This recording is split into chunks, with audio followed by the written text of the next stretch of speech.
Welcome to my channel guys. आज चाहिँ हामी कार्डबोर्ड ट्रक कसरी बनिन्छ भनेर चाहिँ हेर्न गएका छौँ।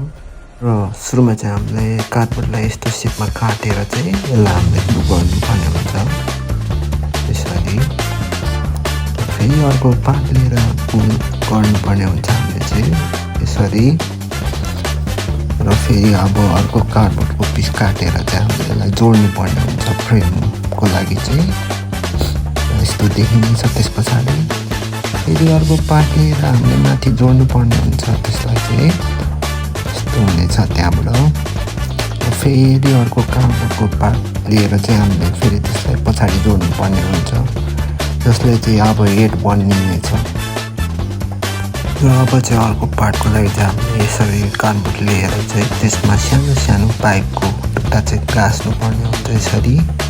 त्यसले गर्दा चाहिँ हामीले त्यहाँनिर विल हाल्नुको लागि चाहिँ यसरी ठाउँ बनिनेछ। र विल हालिसके पछाडि चाहिँ एकदम राम्रो यस्तो बनिनेछ है। र हामीले चाहिँ अर्को लिएर चाहिँ अर्को पाइप लिएर चाहिँ हामीले पछाडि जोड्नु पर्ने हुन्छ। त्यसले गर्दा चाहिँ पछाडिको हाम्रो यसरी बनिनेछ। यो चाहिँ बोतलको बिर्कोले बनाएको है पछाडिको पार्ट चाहिँ त्यो देखिएको छ। त्यसमा चाहिँ हामीले मोटरको लागि बनाउनु पर्ने हुन्छ। र यसरी ठुलो कार्डबोर्ड लिएर माथि जोडेको पछाडि चाहिँ हाम्रो यस्तो सेप निक्लेर आउनेछ।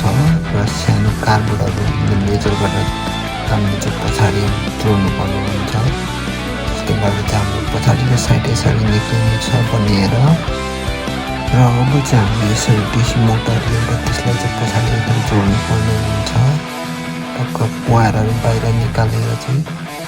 र अब हामी यहाँनिर स्विच जोड्नेछौँ। त्यो स्विचको लागि चाहिँ हामी यसरी वायरहरू जोडेर चाहिँ मजाले बनाउनेछौँ। र यसरी नै भिडियोमा देखाएको प्र्याक्टिस लिएर चाहिँ हामीले जोड्नु पर्ने हुन्छ त्यसलाई चाहिँ वायरहरू मिलाएर। र वायरहरू मिलाइसके पछाडि चाहिँ अब हेड राख्ने बेला आएको छ। र हेडलाई जोडिसके पछाडि चाहिँ यस्तो देखिनेछ। र भिडियो अन्तिमसम्म हेरिदिनु हुँदै सबै दाजु तथा दिदी बहिनीहरूलाई चाहिँ म धेरै धेरै धन्यवाद भन्न चाहन्छु। र मन परेको खण्डमा चाहिँ लाइक कमेन्ट सेयर सब्सक्राइब गर्नु चाहिँ नभुलिदिनु होला। धन्यवाद।